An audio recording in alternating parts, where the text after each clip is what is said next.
I'm a mathematician by training. I did my PhD almost 22 years ago in Hanover and in pure math.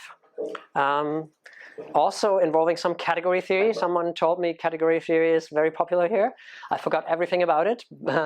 Yeah, because since then I did all kinds of different things, working in different jobs, and then returned to academia.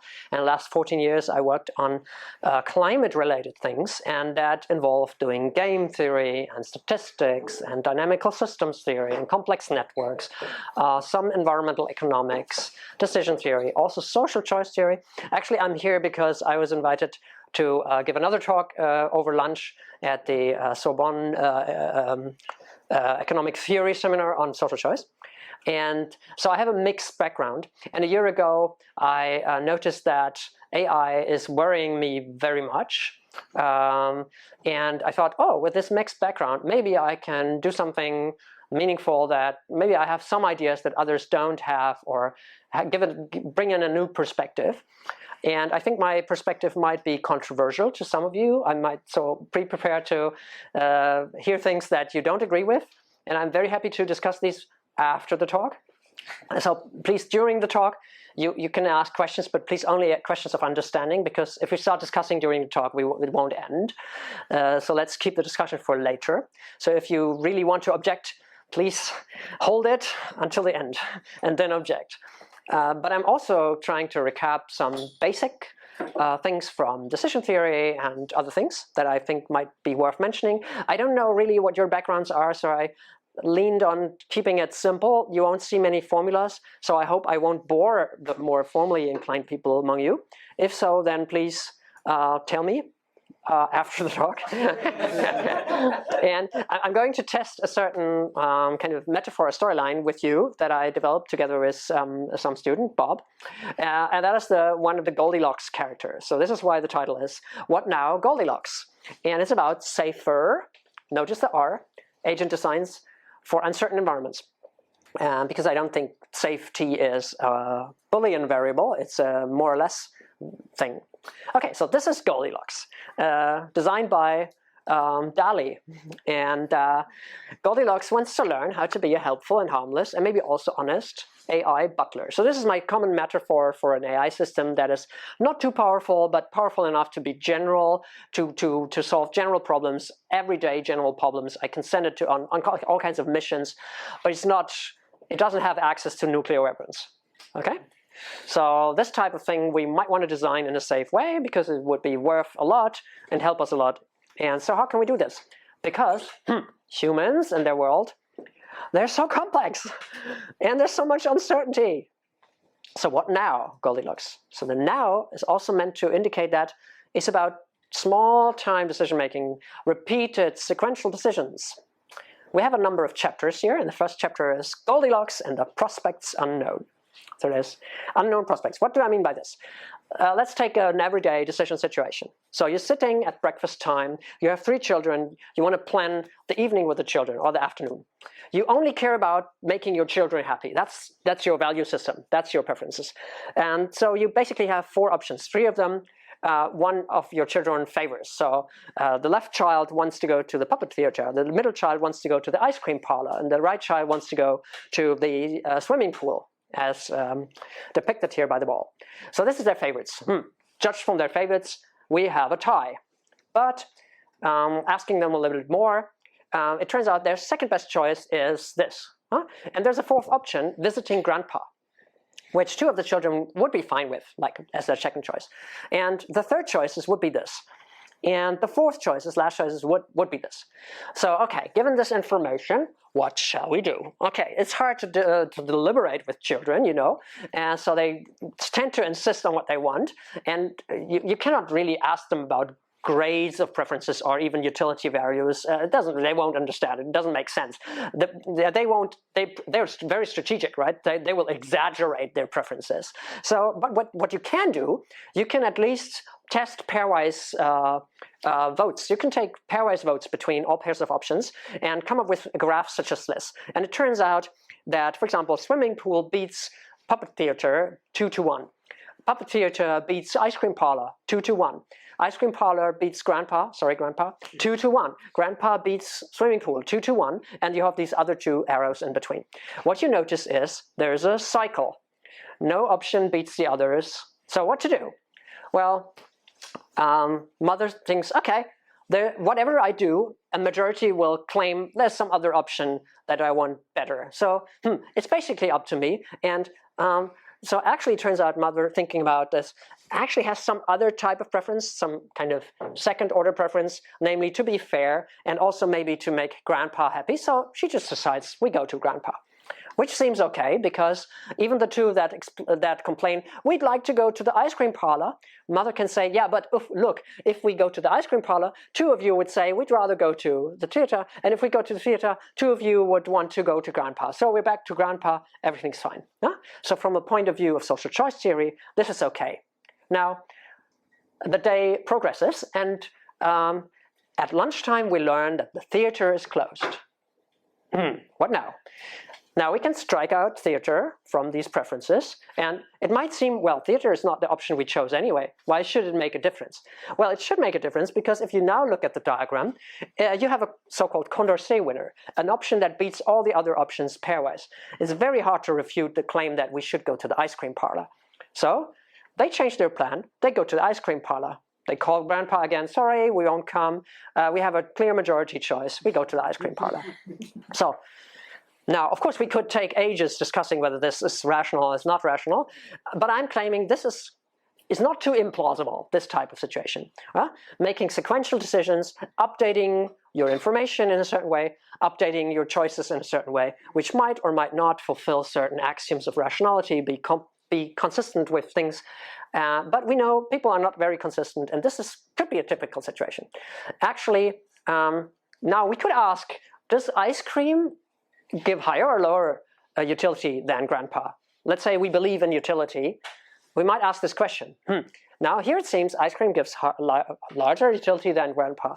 But on the other slide it seemed like, well, we went to grandpa even though ice cream parlor was available. So seems like a contradiction. Maybe there's more to decision making than just utility theory, especially if we have other regarding preferences like this person. Because social choice theory has all these paradoxes, and they can enter individual decision-making if I have other regarding preferences. So it's very complicated sometimes. We can rewrite the whole situation in a sequential fashion. So sequential decision-making means there's states of the world, we can take actions, we get some observation, we progress to another time point, we have other actions that we can do, and so we're in a new state of the world, and then we're taking another action and so on. So this is an example, a rather simple example of a sequential decision making. Okay, so the main question is, if we can design Goldilocks, on what principles should Goldilocks base its decisions, its sequential decisions?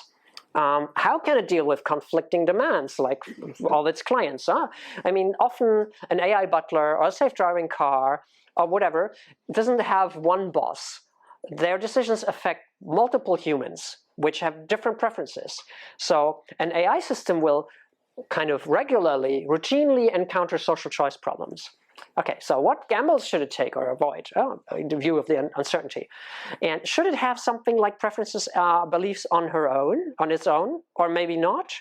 And how should it form these preferences? All kind of difficult questions. I have some answers on this, but don't expect me to fully answer that. I just have some thoughts on this, which I want to share and discuss with you. Okay, so let's just look at another example. Let's assume I send Goldilocks to the market and I want 3 apples.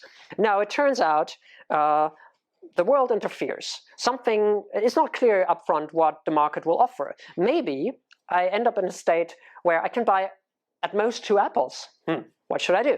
Or I'm in a state where there's only pairs of apples on offer. I could buy 2 or 4 or something. Or maybe I must buy at least 6 apples because otherwise they won't be sold to me. What should I do?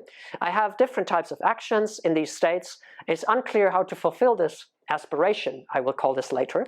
I could, for example, toss a coin. If I end up in the upper state, I could either return empty-handed, or I could buy 2 apples. If I'm in the middle state, I could maybe toss a coin and buy either 2 or 4. Then at least I get 3 on average, which seems like second best. So what could I do? What should I do? Actually, often when you look closer, maybe I want to randomize. If you look closer, then often there's actually other options that you haven't thought of before. Maybe I can steal some apples, or maybe I can fake some apples, or maybe I can buy Nestle in order to have access to a lot of apples, or maybe I just grow a tree. Well, the boss hasn't said when they want the apples. Maybe it's okay if I bring the apples in 50 years, or how long it takes to grow apples. And sometimes I have probabilities for what states I end up. Sometimes I don't. If I have probabilities, they might help me make these decisions. If I don't have them, it's maybe harder. So these are the types of questions that I care about, and that's often called decision theory. So these are everyday decisions, but maybe we should design the system so that it also scales and it can also deal in situations like that. Let's say we're in the year 1944, and my boss, the American president, wants me to test a nuclear bomb that we have developed. And now I start preparing the test, and at some point in time, my scientists tell me, if we go through with the test, it might be that the atmosphere ignites and we all die. We can't rule this out. We don't know what the probability is, but it's certainly a possibility. Well, we can't rule this out. So maybe the possibility is real, maybe it's not real. We don't know. What should we do? Well, we could start the test anyway and hope for good. And maybe we could stop the test because we're kind of too scared of that. And of course, in the other possible world, we have to take 2 options. Now, the difference here before is, let's say we don't know in which of the states we are. We don't know whether we're in S1 or S'1. We have to make the decision without knowing whether that's a real possibility or not. Well, maybe if you know history, you know what they actually did. They went through with the test. They took the risk. And maybe they shouldn't have. I think they shouldn't have, but they did it. So we were on the upper trajectory. There was good luck. Later on, it turned out that it was actually not possible, but at the time, they didn't know. Okay, so this is a case where they had no probabilities attached, and they had no way of coming up with plausible probabilities. This is what we call ambiguity. We only know the possibilities, but we can't plausibly attach numbers to it. Okay, second chapter. Goldilocks and the Chamber of Strategies. What is a strategy? A strategy is kind of a plan for behavior depending on the situation. So you're planning for what will I do if? That's a strategy. Some people call it a policy. Game theorists would call it a strategy. Machine learning people would call it a policy. It's the same thing. Okay, so we need to talk about uncertainty. There's different types of uncertainty, and you will see a number of citations by Stuart Russell in this talk. I love Stuart Russell's book, Human Compatible, and the first citation is, uncertainty means that the purpose put into the machine cannot be a precisely delineated goal. Any sequence of actions will have multiple possible outcomes. We saw examples of that, some of which won't achieve the goal. Okay, so like the 3 apples goal. And so what that implies, we cannot generally guarantee that goals are met with certainty on every realization of the stochastic process, so to say. But we will see that we can guarantee that the goals are met on average, in expectation. For example, by randomizing between buying 2 and 4 apples, so the average would be 3 apples. But in order to do so, we need to know the probabilities of the possible outcomes. Otherwise, we can't randomize properly. So where would you get probabilities from? Well, typically in science, you have a model. You have a model of the world that tells you, okay, this seems to be having that probability. Sometimes the world model is more implicitly encoded in your head, but nevertheless, you have some model of how the world works. Let's call that a world model. And as the world is uncertain, typical world models are probabilistic. They give you probabilities of things. So we need a world model. So you might notice current systems like GPT-4, they might or might not have world models. It's not clear whether they have. And if they have world models, it's not clear to find where we find them in the neural network. they might not be clearly delineated from the rest of the neural network. So, maybe not the best situation. Okay, so beyond that, guaranteeing the meeting the goals on average, we can do more. We can incentivize Goldilocks to fulfill this request in a rather safer way than an unsafer way, and also maybe to meet the goals with a higher probability rather than lower probability, or with lower variance than with higher variance. For example, in the market, I could randomize between buying 0 or 6 apples, or I could randomize between buying 2 or 4 apples. Maybe buying 2 or 4 apples makes more sense because it has less variance, unless it somehow seems safer to randomize between 0 and 6 apples. Let's say maybe the normal package of apples is 6, and so buying just a package of apples maybe is safer, because in order to buy 2 or 4, I might have to do something unusual, maybe negotiate. Could you open this package and give me just 2? And maybe the seller might get angry at me. So maybe that seems like an unsafer situation. So it all depends, of course, on the situation. And when designing an agent, we don't know what situations they will encounter later on. So I think the best we can do is find kind of more generalizable criteria, which most of the time seem safer than other times, and then hope for the best somehow. But that also means that we should probably not optimize the certain safety criteria that we choose, because they are just imperfect proxies for actual safety. So maybe optimizing them might not be a good idea. We're coming to that in a second, the question of optimizing.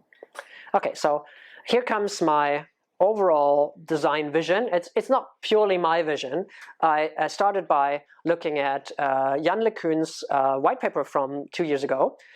So here's the disclaimer. I know Jan LeCun is somehow not liked very much because he's playing down the risks. Still, he's a very intelligent person, and he has good ideas about how systems could be designed to be capable. And his vision of AGI, or like systems, is a very modular one. A little bit inspired by the human brain, not too close to the human brain, but inspired by its modularity. So his vision is that the system should have different components with clearly defined tasks. And one of the components is, let's say, the perception module. The agent will get raw data input, visual pixels, audio waves, whatever, smells, and needs to make sense of that. So neural networks currently are rather good at doing that, like image processing. So maybe that should be an encoder neural network, turning the raw perceptions into something like meaningful observations. It's not completely clear what meaningful means. That relates to another component. And of course, it needs a powerful learning algorithm to do that. So I think this is the least critical component. Maybe at least I think it's the least critical component. Another component is the world model. I already told you, I think a world model, in view of the uncertainty in the world, should be something that can answer us questions about probabilities. So it seems natural to design this to be some form of probabilistic model. And it should probably be a causal dynamical model. The world is dynamical. We believe there is causation. If it's a causal dynamical probabilistic model, we have some chance to understand what it actually says and what processes it has. It could also be informed by science. We could put some information in there up front. Other parts could be learned. So it makes sense to think of this as something like a probabilistic causal model. And it represents the beliefs about how the world works and maybe in what state the world currently is. In order to improve that model, we need a supervised learning algorithm that updates this model on observations as observations come in. Now, ideally, the model shouldn't try to model the world in every detail, like on pixel level. That would be too much to ask. It's not important. It should model what matters to us. So it should model the world in terms of these meaningful concepts or observations. So these learning things here should actually work together. Okay, so this, I call it an oracle AI because we just use it to answer questions about what would happen if. It answers questions about, if I were in that state, I would take that action, what would happen or what could happen, with what probabilities. So this is the job of the oracle AI. It's not that the job is not to evaluate what it sees, just to predict what would happen in kind of, let's say, roughly objective terms. And so then there is something that has to do with evaluations. And we're designing the model to serve us or a group of stakeholders. So there must be some component that represents what these stakeholders want. That's the evaluator model. And somehow there needs to be a process that by which the stakeholders actually tell it what they want. This is a hard task. It's not the topic of this talk. I think it's a hard task, but I think we need to solve that. And of course, the stakeholders are many, so probably they need to make a collective decision what they want the system to do. And that brings us into social choice theory, things like reinforcement learning from human feedback or something like that. I do have some ideas on that, but that's a different talk. But if you're interested in my work on social choice theory, go to that website. It's an app for making consensus-based decisions. It could be helpful here. What I want to focus on is this component. This component is the actual decision-making component.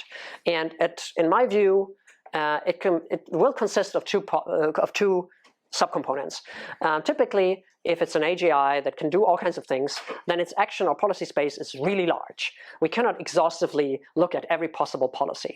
So we have to kind of do some kind of search through the policy space, or maybe something like optimizing, like trying to find a good policy if we cannot look at every possible policy. So it needs some smart search and optimization algorithm that optimizes something. And what is that something that it optimizes? That is the job to decide for the other eventual part, which is the focus of this talk. Namely, there needs to be a decision algorithm that at each time step chooses kind of something that the optimization algorithm should optimize. And that something, I claim, should be a combination of something that has to do with the goals of the stakeholders, and those goals should not be encoded as a utility function, but should be encoded as a set of constraints, and these constraints are called aspirations. And then it should add some other constraints, have to do with general safety things, and that kind of delineates kind of the acceptable policies, which are still many policies probably, and in that constraint policy space, there I can then use softer criteria which have to do with performance, like for example low variance, and with safety something like, for example, not changing the world too much, and that defines a loss function that the optimization algorithm then can optimize within that constraint set. Fully optimized or maybe not fully optimized, we'll see that. So this is the type of thing that I want to explore and I think might be worth exploring, because I think that might be generically safer than optimizing something, and the reason we will see in a second. Okay, so just to summarize, different types of goal-oriented behavior. Many of you will probably know this type of goal-oriented behavior. We formulate some objective function, what we might call it a reward function, or a utility function, or a welfare function, whatever we call it. The idea is we want to maximize this. This is not what we want to do. We want to satisfy constraints. And these constraints, if they are kind of the form, for example, I want global mean temperature to be around 1 degree warming, not much more and not much less. This type are called aspiration values. They might be a single value or an interval. For example, I might say, I want global warming to be between 0 and 2 degrees warming. So these types of constraints I'm worrying about. Okay, so some people claim, well, that's kind of strange because goals are always maximization goals. I would claim the opposite. I would say I think everyday goals are rather aspiration-based. Huh? Get me some tea. Plan my schedule so that I have time for whatever things. Find me a job that makes at least 200,000 euros per year, and so on and so on. These are all goals that specify constraints on some variables. They don't say maximize this or that. They can be turned into maximization goals if we want so, but we have no reason to do that. We can deal with the goals like that, with the aspiration goals. Sometimes you see people saying, yeah, I'm trying to maximize happiness. But then when you ask them what do they mean by happiness, then it's actually hard for them to define what they mean. So I think this is rather a matter of speaking. It's not really that they have a well-defined utility function that they actually want to maximize. It's just like saying, I want to be rather happy than not. This is at least my take on this. We can discuss this later on. I think this is one of the controversial things, but this is my take on it. Okay, so an aspiration-based agent would basically repeat over and over again two types of things, namely, based on the beliefs that it has about what the consequences of possible actions are, and based on the current evaluations of these possible outcomes, which are informed by what my stakeholders want me to do, and based on my current aspiration, like buy 3 apples, I use a local policy that means something temporary, like choosing one action or maybe planning for a short sequence of actions, but not planning the whole thing ahead, which is not possible because it's too large, the policy space. And then trying to aim to satisfy these aspirations in some sense. And then after doing so, it observes something. It has to update something. For example, it has to update this world model or other beliefs, and maybe it also needs to update its aspiration, because, for example, if it attempted to buy 3 apples and it got just 1 apple, so there's 2 apples left to buy. So it updates the aspiration from 3 to 2. Well, I need 2 more. So there's all kinds of updating going on here. Okay, so now this is the most complicated and messy and ugly slide in the talk. Once we're over there, we can relax. So the simplest aspiration-based policy that we studied in our project, this project here, is based on some version of reinforcement learning. So the idea is we first have a preparation phase where we wonder what number of apples could we achieve if we wanted to maximize the number of apples. And from each possible state on, and taking each possible action. This gives us the classical Q star and V star tables or functions of the Markov decision process that represents the environment. If you don't know what I'm talking about, ignore it. And now we're doing the same exercise for thinking, what if we wanted to minimize the number of apples? Then we get 2 more tables, Q circle and V circle. So these basically delineate the range of values that we can achieve. We won't go for any of those. It's just that it's something that we do on the basis of the world model. We think about what is the largest that I could and the smallest that I could. Okay, so that's the preparation phase. Then in the actual world, now I am on the market, what is my policy? The policy is what will I do in each possible state. So I'm in state, let's call it S, and I still want to get G of S many apples, let's say 2. This is my current aspiration. Now, I consider for each possible, in the current state, how many apples can I buy? Let's say anywhere between 0 and 4. This is given by the preparation thing. Now, for each possible action, like approaching that, a seller approaching that seller, giving them so much money, giving them so much money, these are the possible actions A. I consider what is achievable after having done that thing. This is basically informed by the Q tables. Now, we're setting an action aspiration that says basically, if I were to take that action, then I plan for buying so many apples after that. This is the action aspiration. And now, it could be computed, for example, by just scaling my current aspiration where it lies in the feasibility set of the state into the feasibility state of that action. This is the simplest possible version. And if we rescale it linearly, the math people among you might already get the idea that this linearly is the one that ultimately guarantees us to reach things in expectation. And now it might be that one action, for example, buying, let's say our aspiration are 3 apples, okay? And I can only buy 2 or 4. So I pick one action that buys too few apples, let's say 2, and I choose one other action that buys too many actions, let's say 4. And arbitrarily, I choose them arbitrarily, just so that one is underachieving and the other is overachieving. And then I can choose a probability so that if I take one action with one probability and the other with the other probability, in expectation I will get just my 3 apples. Right? So I always find this probability here, no matter which A low and A high I choose. And then I'm just mixing these 2 actions. And then one can show that on average I will achieve just what I wanted. There's also an updating step. Now I have done action A, and I observe something, and I especially observe what the successor state is. I need to update now my aspiration for the rest. And this, again, I do by just rescaling it from what seemed possible before I learned what the successor state was into what now seems possible once I know what the successor state is. And because I did these 2 linear rescalings, it's very easy to prove that on average I will get just what I want. This type of rescaling, one could say, okay, let's say I had bad luck. Maybe the apples that the seller gave me turned out to be fake apples. Bad luck. Or I might have had good luck. Well, actually, they donated like 10 more apples to me. And so now I need to adjust in a sense, because I don't want too many apples. I also don't want too few apples. So I might have to learn to lose. If I had bad luck, I might rescale my aspirations to maybe this time I can't bring back apples. But I know on another realization I might bring too many apples. That's fine. On average, I bring the right number of apples.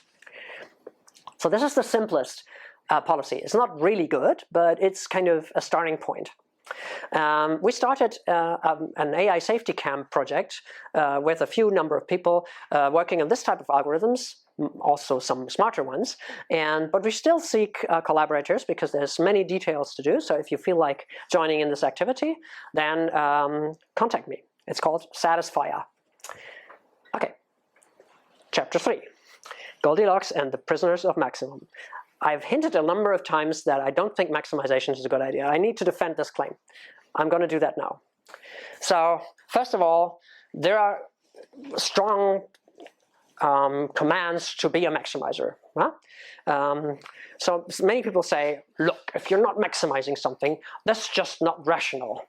Why not? Because, well, but Goldilocks might say, well, rational, what's rational? You call it rational, it's your word for it. I don't accept that word. But then the claim might be, well, you should evaluate all possible outcomes.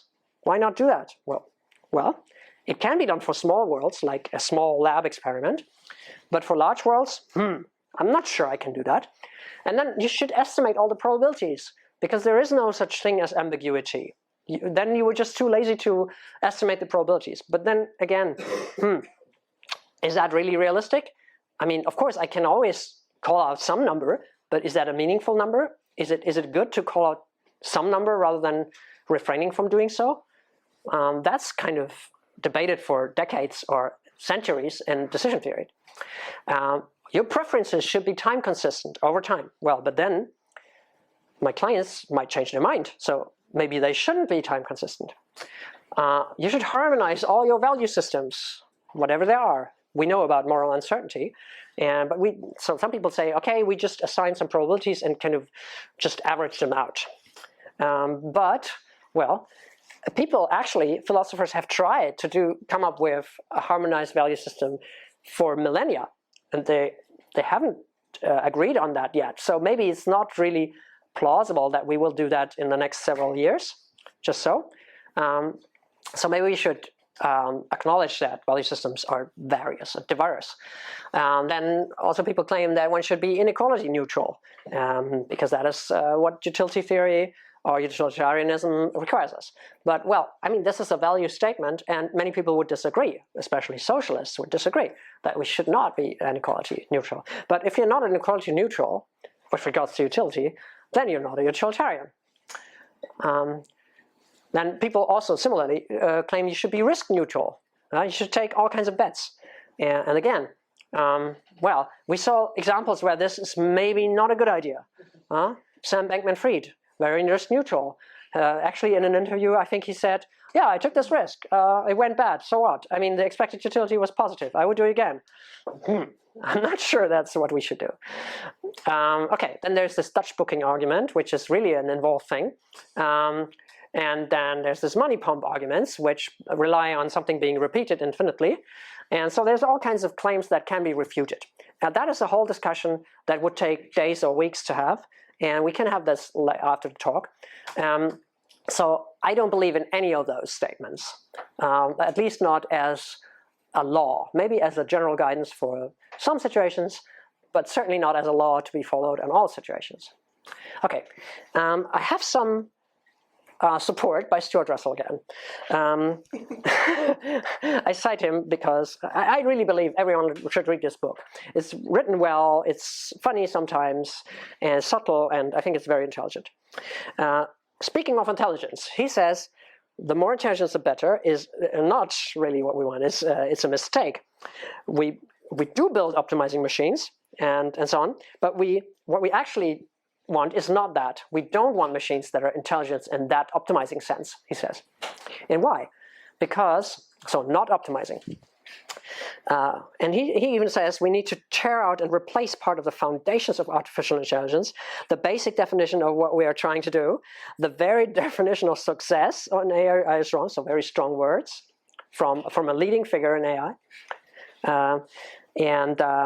Why? Well, there's the possibility of defining true human purposes correctly and completely. That's the core of the problem.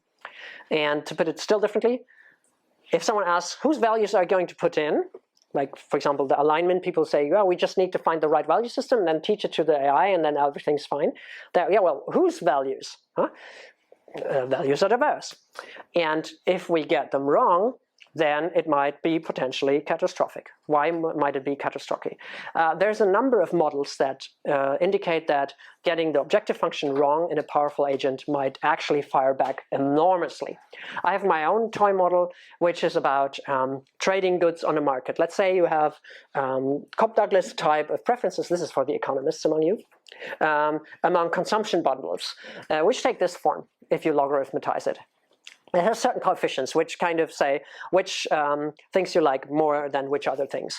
But let's say the coefficients, you don't know them precisely. You might get them wrong. And let's model this as if the coefficients that you actually use for maximizing, the C primes, are somehow random functions of the actual coefficient C with some standard deviation sigma in log space.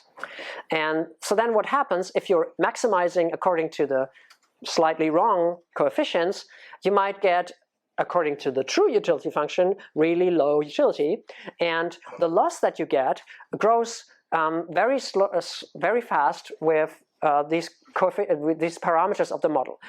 As you would expect, with the variance sigma square, it grows kind of linearly. That means it grows quadratically with sigma. That's not so surprising. But there's this other parameter here where the basic distribution of the true parameters is also somehow skew normal, like log normal, and distributed with some parameter eta, which is basically influencing the skewness. So the larger eta is, you notice the loss that you expect grows very fast. It grows not only exponentially, it grows faster than exponentially with eta. So if you have kind of some things that you value much and other things that you value really only a little bit, then the more diverse your kind of values of different goods are, the better, the larger the loss. So this is just one model. There's other models from literature, like from literature on agents, which show that if you're maximizing a wrong utility function, then you get actually up to -infinity true utility. There's also similar examples from large language models. If you over-optimize like a loss function, then on the true task, the performance goes down again, and so on. There's lots of these examples, and some of them have to do with something that's called Goodhart's law. Goodhart's law is a special kind of reason why optimizing something that's slightly off might fire back enormously. Okay, so Goodhart's law basically says if I'm measuring something that is supposed to measure something that I value, and now I'm taking this as an indicator of goodness, and I'm trying to do everything to increase this indicator, then the correlation between that and the true utility breaks down. And it ceases to be a good measure. Why is that? Well, because if I'm particularly trying to increase that thing, then I'm kind of messing around with the relationship between the indicator and the true thing that I want to make, and this breaks the correlation. There's a number of examples: GDP, citation scores, numbers of followers on social media, your muscle mass maybe as a proxy for health, presence time in office as a proxy for how much you work, the market value of a firm. Oh, lots of examples of these things. And so that's kind of a well-established fact. And so just a random example from the EA forum, recently there was the question, if we maximize apparently we have maximized welfare over the 20th century. That's a common story, right? People tell, it's a success story of capitalism. We maximize, or at least we increased welfare a lot. Well, that's true if we only look at humans, but if we take into account farmed animals, the story looks completely different, apparently. At least many people claim that actual welfare, if we're including this in our moral circle, looks like that. It's not a success story. It's a very sad story. So these measures are somewhat similar, but we somehow just forgot to care for the animals when doing our maximization. And, well, surprise, surprise, we were exploiting them because it came at apparently no cost. So that's as a consequence of Goodhart's law, I would claim. Okay, so what we should do is we should embrace this uncertainty because we can't get rid of it anyway. We should embrace it. And again, Stuart Russell gives kind of support for this. So what does that mean for us? We should at any time work with modest goals. We should be prepared to revise our goals because they're not our ultimate goals anyway. We don't know what the ultimate goals are. Goldilocks doesn't know what the boss wants tomorrow. And so we have finite aspirations, not maximization goals. We should be willing to update them if being told. We should also never think that we know best. Or know better. So that's in line with also what Stuart Russell says. Okay, next chapter, Goldilocks and the Goblet of Priors. Okay, so talking about formalizing uncertainty. There's Bayesianism. You might have heard of this. And the idea is that uncertainty can be quantified by something like a probability. There's actually at least two ways of seeing this. Actually, there's more, but let's stick to these two.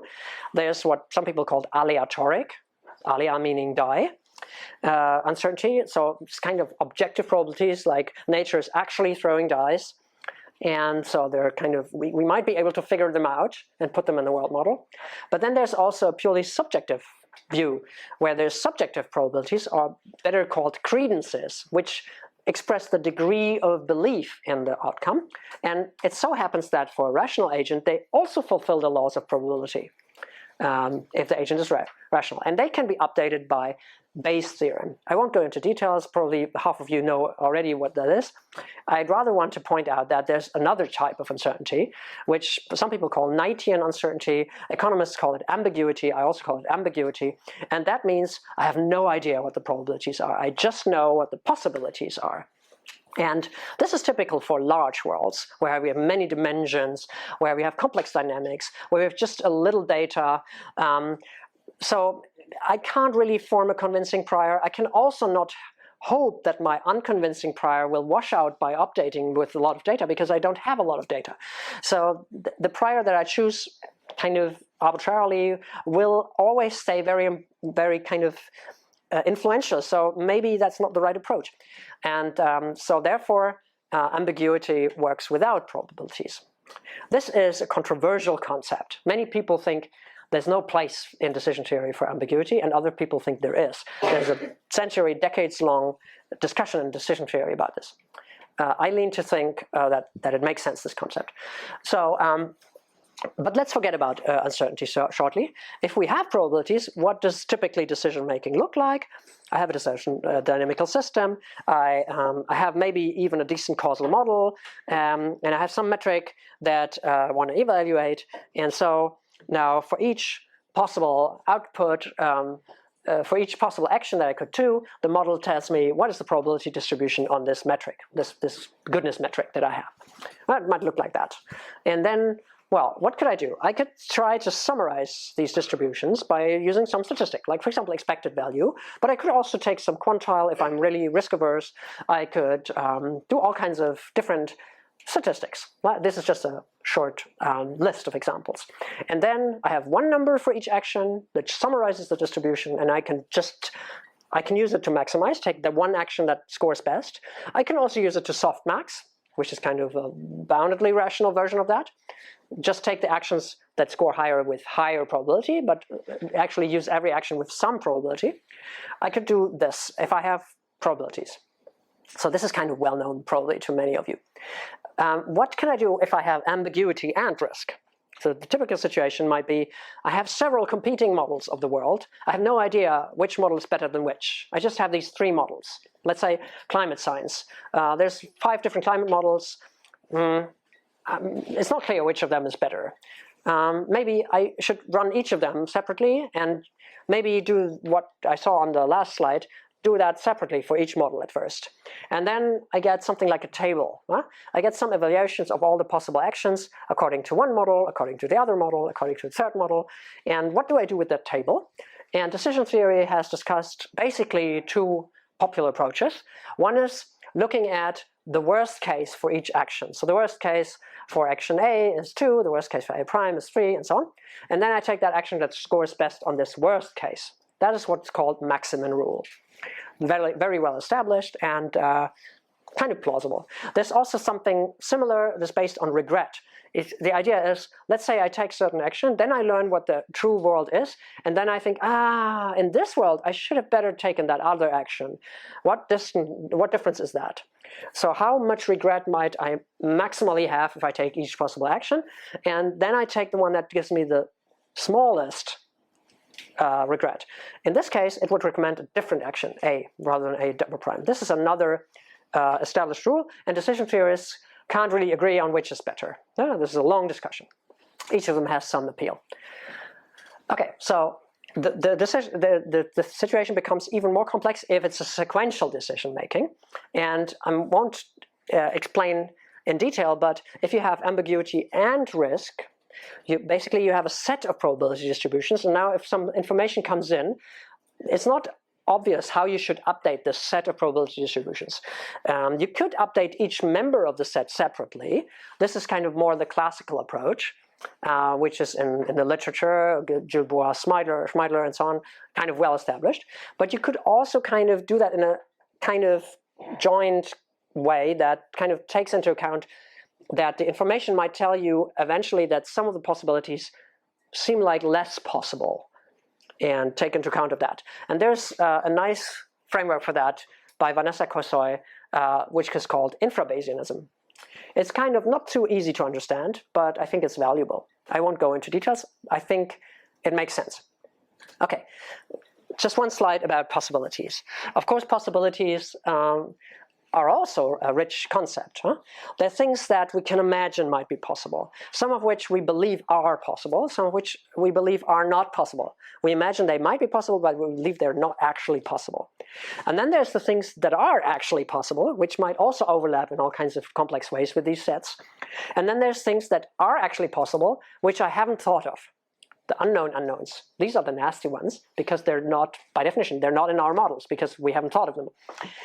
And maybe it's even more complex, because the things that we can imagine, maybe we can't really decide whether we believe they're possible or we believe they're impossible. Maybe we think they might be possible to a certain degree. So we might want to model this with something like a fuzzy set or something like that. So there's a lot of open questions around this and a lot of work to do. And I think a lot of interesting things that we can come up with. This is a side project. Okay. Okay, Goldilocks and the order of the priorities. This is just one slide, giving you an idea of what these safety criteria that I spoke of earlier could be. Let's remember, I said if we have an aspiration like buying 3 apples, we might have many policies that realize this, and we might use some kind of soft criteria to choose among them. And some of these soft criteria are related to performance, and others are related to safety. So for performance, we could think of how precisely and how likely is the goal achieved. So how likely is it that I get actually 3, or how large is the variance of that? That might be a performance criterion. But there's also safety criteria, like for example, how extreme are the actions of the agent as measured in some way? How unsteady or abrupt are the actions over time? If I have a project, I need to write 10 pages by next Wednesday, I could do all of that on the last day, procrastinate until then. I have a kind of steep increase of productivity. Maybe that's generically less safe than just producing some pages every day. Might be generically safer. But of course, it depends on the situation. Right? This is all just generic kind of intuitions that we might have. That kind of unsteady behavior might be more safe. Then there's this thing about predictability. If I'm a self-driving car, maybe I should be rather predictable, because other vehicles kind of want to predict what I will do. for safety. But then we can, of course, also think of situations where it's essential to be unpredictable. If I'm in an adversarial network where I don't want the opponent to know what I will do. So it's not clear whether larger or smaller is better, but it seems clear that the predictability at least is safety relevant. Then there's also the question, how unusual is what I do? Let's say I'm performing a task like driving that humans also can do quite well. So maybe I want the self-driving car typically drive similar to humans do. But then other tasks like asteroid mining, humans have never done this, so there's no reference policy that we can compare the behavior with. So this is also a generic criterion, but it's not always applicable. Then maybe also I don't want the agent to actually cause too much in the real world. Don't influence the real world too much, and maybe don't even have enough have a large control potential. This is related to power, so to say. Maybe I don't want the agent to be very powerful. But then again, if the agent is supposed to do all kinds of tasks for me, if I make sure that it actually only exerts as much causation as absolutely necessary to achieve the goal, then I might want it to be very powerful, because it's kind of safe to give it a lot of power if I can trust that it won't use that power unless it's necessary. That's unclear. I tend to think that it shouldn't be too powerful, but then this conflicts with being generic, with being general, with being kind of all-purpose AI. So also these things, it's clear that they are safety relevant, but it's not always clear in what way exactly. And then, of course, the question, how much disorder could the agent bring into the world? Let's say I'm not sure that the agent won't break. Maybe tomorrow it has there is a fault in the software, and it's kind of doing all kinds of things. Maybe it turns evil and tries to bring disorder into the world. Maybe it shouldn't be able to do much there. And then also maybe complexity is a measure. Maybe complex behavior is not a good thing because I can't understand it well, but then it's unclear how to measure that. So these are thoughts on safety criteria that we eventually want to bring in, but are sometimes not completely sure in what way to measure it or whether more or less is better. But I'm pretty convinced that these things do matter somehow. So there's also collaboration potential here.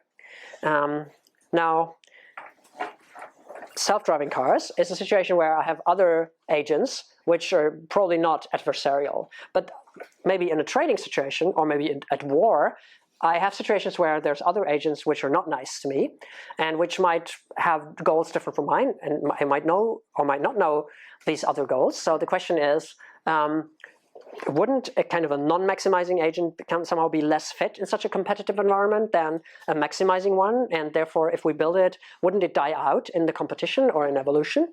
So, and yes, I think that's a worry we should have. And we should make sure that that cannot happen. And there is a way to model this, which is evolutionary game theory.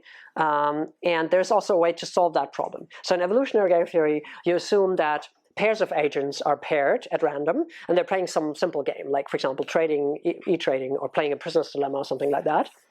And so let's assume we have two species of agents, the maximizers that someone built, OpenAI maybe, and the non-maximizers that someone else built, maybe us. So we're the good guys, and we want the good guys to prevail and the bad guys not to rise because they're doing dangerous stuff. So let's take a worst-case assumption. The maximizers, they're even cooperating with each other maximally. And so the question is, do we have a strategy that kind of prevents them from rising? And the answer is at least yes, if we start out in a large majority. So if there's many non-maximizers and only a few maximizers, then it works out, because then we can follow the following strategy. We cooperate with each other when we meet each other, but when we meet a maximizer, we're sabotaging it, we're punishing it, we're boycotting it, not maximally, but strongly enough. And that suffices. Why does it suffice? Because if the pairings are random, then most of the encounters that the maximizer will have is with non-maximizers, because they're few. So it will be punished very often, and it will only very rarely have the occasion to cooperate with another maximizer. So its fitness will be lower just because of the sheer number of non-maximizers that it encounters. Of course, this is a very simplistic model and reality works differently, but at least I'm just trying to say that there is some hope that by colluding and policing and punishing maximizers, we can prevent maximizers from rising. There's, of course, a much more straightforward way to prevent that by just outruling it. And that brings us to AI governance, which this talk is not about. Last thing I want to talk about is more bleak outlooks, and this chapter is called Goldilocks and the Deadly Futures. And it's about long-term stuff. So now, let's imagine Goldilocks is a little bit more powerful and we care about long timescales. This is just to remind us how different timescales can be. They can be extremely different. We might be interested in everything that happens until Earth is eaten by the sun. Huh? So that is basically 10 to the 10 years, roughly. So long, long time. But maybe we also think like, yeah, maybe we can make it to the stars, and then we have much wider horizon. Let's, for example, if we settle the whole galaxy, and then we have 10 to the 11 years, and if we want to settle the whole universe, then we should make that by that time, because otherwise it becomes unreachable. And if we make it to the whole universe, then we have a lot of time until something ends the universe. So there's really different time scales, and we should be worried about existential risk, maybe. I think we should. And there is a thought experiment that I designed in my earlier scientific life on this type of thing.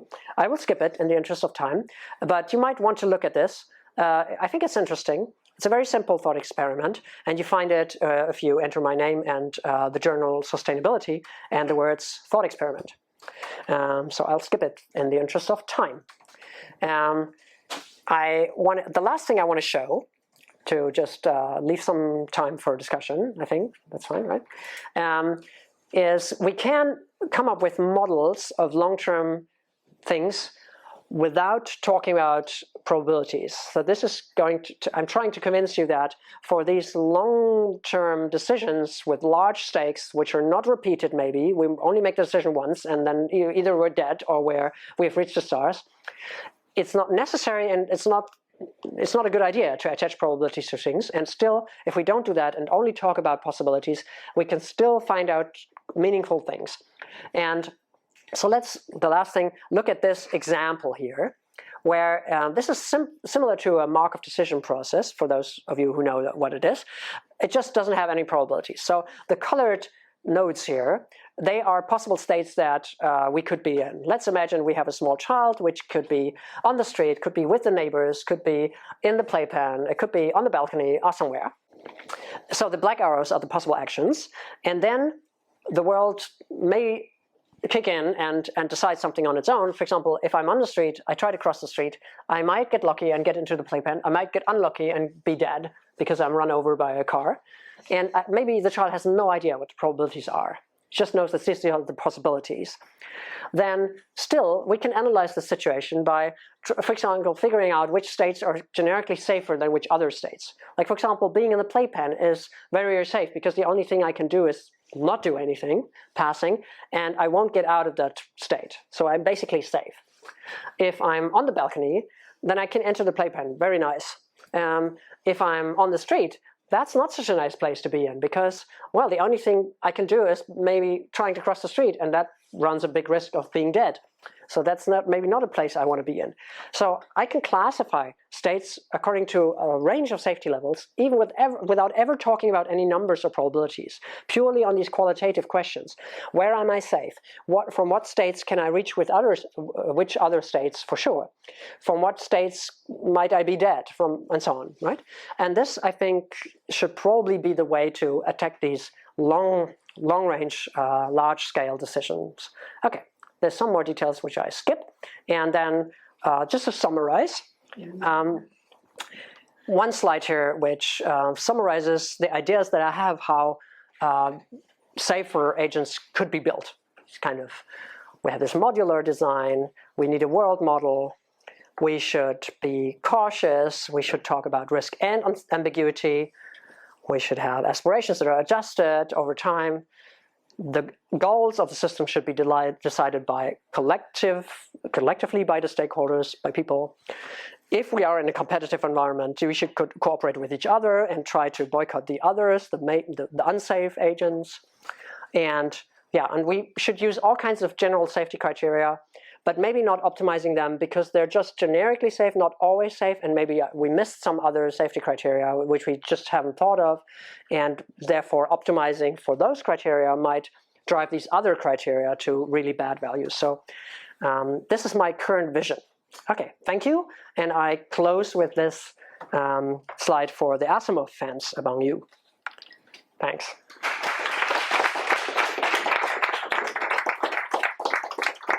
And